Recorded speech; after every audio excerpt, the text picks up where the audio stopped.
소득의 격차가 벌어지면 핵심지 신축의 가격은 훨씬 더 빠르고 그리고 많이 올라갑니다. 왜? 부자들이 그런 걸 사니까. 그렇게 양극화가 심화되겠죠.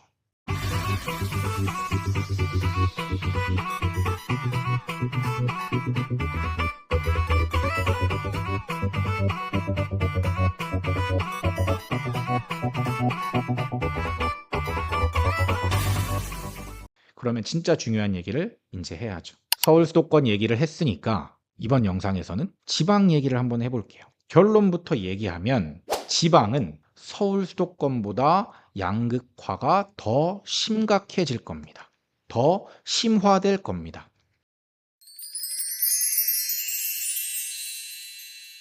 그 이유는 첫 번째, 지방 부자들이 선호하는 입지는 정말 한정적입니다.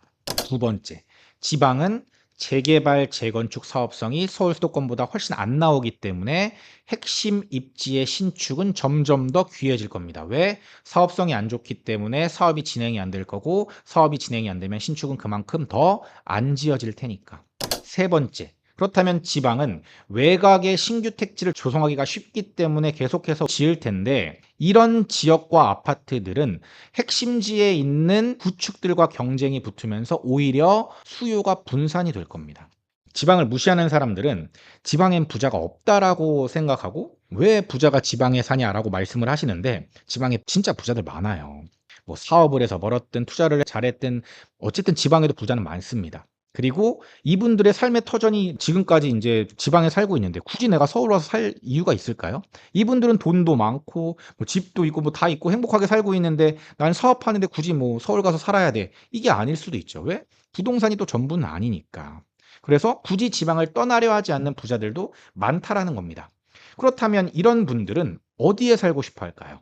이분들은 자녀를 어디에서 키우고 싶어 할까요? 뭐 예를 들면 부산은 해운대, 대구는 수성구, 대전은 둔산동, 광주는 봉선동, 울산은 신정동 이런 데서 키우고 싶어 하지 않을까요? 그 지역 내에서 인프라와 교통 그리고 학군까지 가장 좋은 지역에서 키우려고 하겠죠. 제가 지금까지 말씀드린 이런 지역들 말고 다른 지역들도 다 마찬가지입니다. 그 지역 내에서 선호하는 지역은 딱 정해져 있는 거죠. 그 지역 토박이한테 어디 살고 싶어? 라고 물어봤을 때 바로 답이 나오는 그런 지역들이죠. 공통된 답변이 나오는 그런 지역들. 그 지역의 부자라면 당연히 거기에 살고 싶어 하지 않을까요? 물론 지방 부자들도 서울 부동산 원정 투자 많이 합니다. 상급지에 점 찍어두려고 지방 집 팔고 서울 집 사는 사람들도 있을 수 있죠.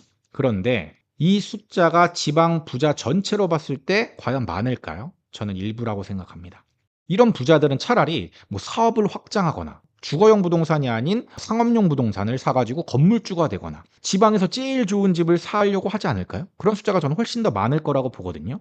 물론 전세나 월세 살면서 깔고 앉은 돈 최소화해 가지고 공격적으로 투자하는 지방 부자들도 분명히 있겠지만, 그냥 내가 사는 지역에 제일 좋은 집 그냥 이거 한 채 사 가지고 거주하면서 주식, 뭐 코인 아니면 사업 이런 걸로 투자하겠다라는 부자가 훨씬 더 많을 겁니다. 왜냐하면 내 집이 주는 거주 안정성도 무시할 수가 없거든요. 전월세 사시는 분들은 아실 거예요. 2년에서 4년에 한 번씩 이사 다니는 게 얼마나 서러운 일이고 피곤한 일이고 돈을 떠나서 그게 얼마나 스트레스 받는 일인지 이사를 많이 다녀보신 분들은 아실 겁니다. 그런데 여기에다가 지방은 공사비가 증가하고 부동산 가격이 지금 하락하고 있잖아요. 그러니까 핵심지의 재개발, 재건축 지금 잘 되고 있나요? 지금까지 해놨던 거를 계속 짓고 있는 거지 지금 사업을 막 하려고 하는 데는 많이 없습니다. 왜? 가격이 떨어졌으니까. 사람들이 선호하는 지역 내의 신축 공급이 앞으로는 줄어들 확률이 높다라는 얘기죠.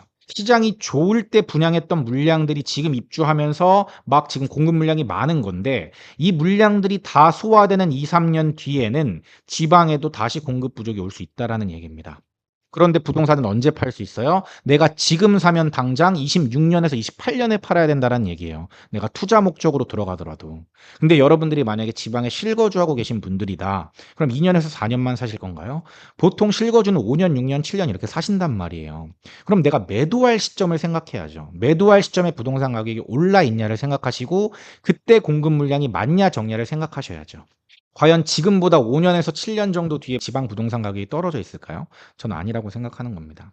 지방도 신축과 구축의 격차가 벌어질 거고, 그리고 핵심지와 비핵심지의 가격 차이도 계속해서 벌어질 확률이 높다라고 저는 생각을 하는 거예요. 소득의 격차가 벌어지면 핵심지 신축의 가격은 훨씬 더 빠르고 그리고 많이 올라갑니다. 왜? 부자들이 그런 걸 사니까. 그렇게 양극화가 심화되겠죠. 그럼 지방은 땅이 많으니까 아무 데나 그냥 신축들 많이 지으면 그쪽으로 수요가 가지 않을까요? 이렇게 질문을 할 수도 있죠. 얼핏 보면 맞는 말 같으니까요. 그런데 신도시를 짓고 그곳에 인프라와 학군까지 갖춰지는 데는 몇십 년이 걸려요. 무한이죠. 오룡지구 같은 데 보면은 가면 아파트는 다 신축이야. 근데 뭐 상가는 비어 있고 학군이나 이런 것들이 좋아지는 데는 시간이 걸린다라는 겁니다. 진주에도 뭐 충무공동 이런 데도 지금 자리를 잡긴 했지만 어쨌든 시간이 조금씩 오래 걸린다라는 거죠. 근데 부자들은 새 것만 원하는 게 아니에요. 모든 인프라와 학군이 갖춰져 있는 살기 좋은 곳에 있는 신축을 원하는 거지 그냥 아파트만 신축을 원하는 게 아니라니까요. 수영장 7레인이고 커뮤니티 시설 막 골프장 있고 다 있어. 최신 시설 다 있어. 이렇게 하더라도 외곽에 있으면 가질 않아요. 인천 뭐 아파트가 막 수영장 몇 레인까지 있고 골프 시설에 거기 뭐 캠핑장처럼 꾸며 놓고 이런다고 해서 서울 수도권 부자들이 거기 갑니까? 안 가죠. 그거랑 똑같은 겁니다. 지방에서도 좀 외곽에 있고 출퇴근이 너무 멀거나 그러면 신축이라고 하더라도 부자들은 안 간다라는 거예요. 부자들이 안 가면 가격이 더 오르고 수요가 분산될 수밖에 없는 거죠. 중급지 이하라면 이렇게 분산이 될 수밖에 없는 겁니다. 인프라와 학군이 좋은 구축 vs 외곽에 있는 신축. 이렇게 수요가 분산이 된다는 거죠. 이렇게 수요가 분산이 되면 가격의 상승이 빠르게 올라갈까요? 더디게 올라갈까요? 더디게 올라가죠. 그렇기 때문에 지방일수록 그리고 도시의 규모가 작아질수록 되도록이면 좋은 부동산을 매수해야 된다는 겁니다. 시크릿 브라더 채널을 구독, 좋아요, 알림 설정 부탁드려요.